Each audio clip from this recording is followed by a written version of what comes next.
में गार्डन बनाते हैं तो उसमें पेड़ पौधे जरूर लगाते हैं। आइए रितेश जी, आपका स्वागत है।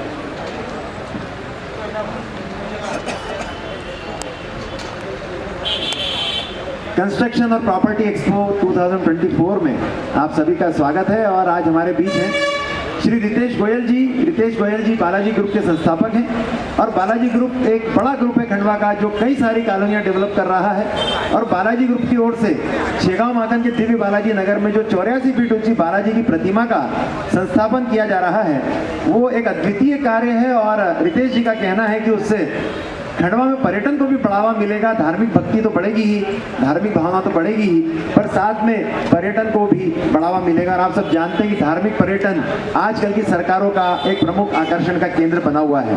हम सब जानते हैं कि महाकाल लोक के डेवलपमेंट के बाद उज्जैन में पर्यटकों की भारी भीड़ हो गई है और ओमकारेश्वर में भी अद्वैत लोक के बाद पर्यटकों की संख्या में इजाफा हुआ है।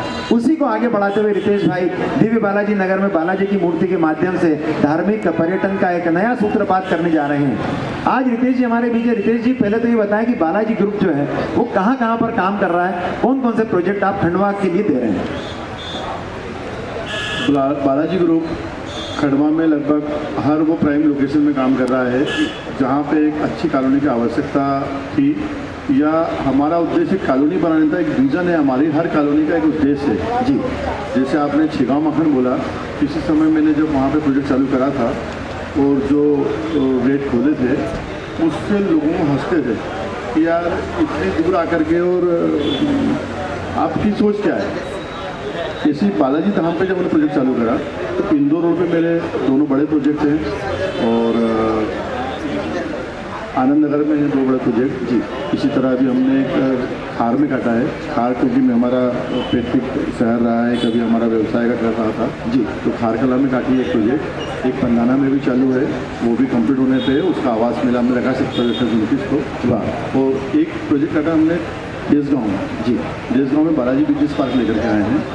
और आप जिस भी प्रोजेक्ट के बारे में पूछेंगे तो आपको जान के ये खुशी होगी कि हम खंडवा की बात नहीं करते हैं, हम एमपी और देश के लेवल की बात करते हैं।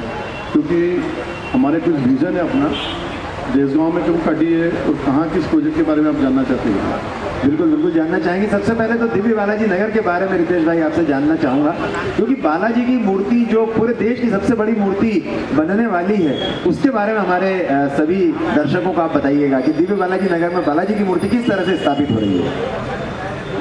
दिव्य बालाजी नगर हमने एक नाम रखा था, हमारे मित्र ने बोला था मेरी बेटे का नाम दिव्या है और वो लिखा के आ गया दिव्य।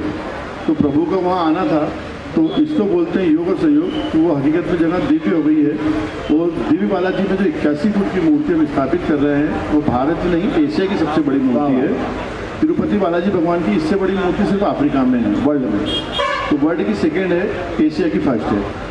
इसमें हमने ये सोचा है कि हम अपने द्वारा 400 से 500 परिवार को रोजगार दे सकें। यदि हमारा सपोर्ट दिया, इस शहर ने हमें प्यार दिया और हम विस्थापित हैं हर शहर में, तो हमने हमारा फर्ज समझा कि हम कुछ इसके लिए रिटर्न करें।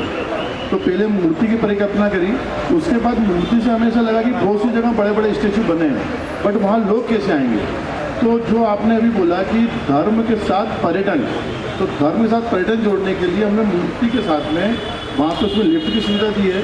81 फुट ऊपर तक आदमी जाएगा लिफ्ट से और वहाँ से वो जो भी फूलमाला चढ़ाना चाहता है, जलाभिषेक करना चाहता है। उसके अलावा हमने दिया है इसको नीचे बटन दबाएंगे आप तो ऊपर से जलाभिषेक हो सकेगा। ये सब चार्जेस लेने का और इसमें ये डालने का हमारा उद्देश्य था कि आज तो हम सक्षम हैं, आज मैं हूँ, समय परिवर्तन होता है, कल यदि नहीं भी है तो इस सारे चीज़ों से जो फंडिंग होगी जी, तो लोग इसके लिए एक आकर्षित होंगे। 100 किलोमीटर आसपास के एरिया में ओंकारेश्वर को छोड़ दें तो कहीं भी पर्यटन का और ये सब संगम नहीं है।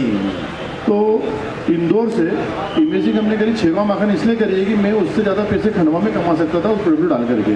और मेरा उद्देश्य ये था कि खंडवा में लोग बाहर से कैसे आएंगे, तो हाईवे होने से इंदौर आउटिंग करने सैटरडे संडे, और चूँकि सिटी का आदमी पैसे से सक्षम होता है वो खर्चा करना चाहता है, तो जब वो बड़े पैसे वाले लोग खंडवा आएंगे उसके साथ में हम एक ऑडिटोरियम बना रहे हैं। बालाजी ग्रुप ये कर रहा है कि इनकी कॉलोनी में जो भी पेड़, विशाल पेड़ यदि है तो उसको प्रतिस्थापित करके नए स्थान पर ही रोपित करते हैं। तो ये जो रोपण है ये मतलब खंडवा ही नहीं बल्कि पूरे भारत के लिए एक मिसाल बन चुका है। रितेश भाई इसके बारे में बताएं कि ये कहाँ से आपके दिमाग में आया और इसको किस तरह से आप लोग करते हैं। एक्चुअल मेरा शुरू से जो है काल नजर होने से पहले से लेकर के तो ये अपना अपना शौक है, अपनी अपनी एक नेचर होता है जी। मेरा प्रकृति से जुड़े होना और खासकर सोशल जो लाइफ है मेरी, तो सोशल लाइफ में जब कोरोना का समय आया तो मैंने ऑक्सीजन के कारण कई लोगों को तड़पते हुए देखा, मरते हुए देखा। तो वो जो एक भावना दिल में थी कि ऑक्सीजन उस समय तो फिर पैदा कर दी, नकली थी कंसंट्रेटर के द्वारा, और एक्चुअल में ऑक्सीजन लेवल कैसा बना रहे। तो हमने जब कॉलोनी का काम चालू किया तो वो दिमाग में था कि हमारी वजह से कोई भी झाड़ कटना नहीं चाहिए जी। हमने उसका ऑप्शन निकाला, हमने अप्रोच करा, 3 इंदौर की हायर करी थी, हैदराबाद की हायर करी, शूट कर रहा हूँ बार बार उसी दिन सोचा कि किसी भी कॉलोनी में हम झाड़ नहीं काटेंगे जी। जो नेचुरल लगाना होते पानी के, आप हमारी कॉलोनी में आएंगे तो हर चीज़ आपको दिखेगी, और नेचुरल स्रोत पानी के बंद नहीं करेंगे। यदि वहाँ कुआं है, कोई दूसरे साधन है जो प्राकृतिक दत्त है, उन्हें रखा जाएगा। उसके बाद भी यदि लगता है कि ये ज़रूरी हो रहा है तो उसको काटने की जगह हमने शिफ्ट करने की मुहिम चालू करी है। और वो आज इस स्थिति में है हमारे कि खंडवा ही नहीं, अब तो पूरे प्रदेश लेवल से हमारे पास खबर आती है कि हमारे 80 साल पुराना झाड़ है, खासकर पीपल, बरगद, इन झाड़ों के लिए आदमी एक भावना से धर्म के साथ जुड़ा हुआ है जी। तो वो सोचता है कि इसे मैं नहीं काटूँ और आप हमारी क्या मदद कर सकते हैं। तो हमारी टीम जाती है और जो पहले खर्च हमारे यहाँ आता था उससे 10% रह गया है, वो पूरी मदद करती है। और उसको उस जैसे बुरहानपुर हुआ अभी शिफ्ट, खंडवा में कल ही एक झाड़ शिफ्ट हुआ है, अगले हफ्ते फिर एक होने वाला है।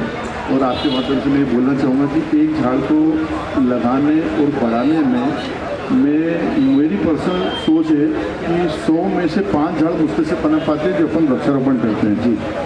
और झाड़ शिफ्टिंग का हमारा परसेंटेज हमने अभी तक 35 से 40 झाड़ शिफ्ट करे, उसमें एक झाड़ जो है सिर्फ नहीं जिंदा रह पाया, बाकी बहुत अच्छी कंडीशन में था। तो एक झाड़ शिफ्ट करना मेरी नज़र में 100 झाड़ लगाने के बराबर है। तो आपने मुझे यहाँ पर आमंत्रित किया और आपने इतना अच्छा शो आयोजित किया, इसलिए धन्यवाद आपको भी। और मैं आपके माध्यम से इस प्रॉपर्टी एक्सपो में भी सबको आमंत्रित करना चाहूँगा कि एक ही छत के नीचे सारे ब्रांड्स हैं। जंगल में प्रॉपर्टी के इतने सारे ब्रांड्स और प्रॉपर्टी सामग्री के इतने सारे ब्रांड्स इस छत के नीचे नहीं होते हैं। तो जो लोग भी लाइव के द्वारा देख रहे हैं उन लोगों को मैं आमंत्रित करूंगा कि आप एक बार इस प्रॉपर्टी एक्सपो को विजिट जरूर करें। मेरा ऐसा मानना है कि यहाँ आने के बाद आपके घर के प्लाट लेने का, दुकान और मकान लेने का या बनाने का सपना होगा तो जरूर पूरा होगा। धन्यवाद रितेश जी। डीवी बालाजी नगर में 81 फीट ऊंची बालाजी की मूर्ति, बालाजीपुरम में आपका क्लब हाउस, जो जिसका चैलेंज है रितेश भाई का कि इससे अच्छा क्लब हाउस कोई दिखाए तो 1 लाख रुपए का नगद इनाम, जहाँ पर जिम भी है, स्विमिंग पूल भी है और स्वास्थ्य बनाने के लिए सारी सुविधाएं वहाँ पर मौजूद है।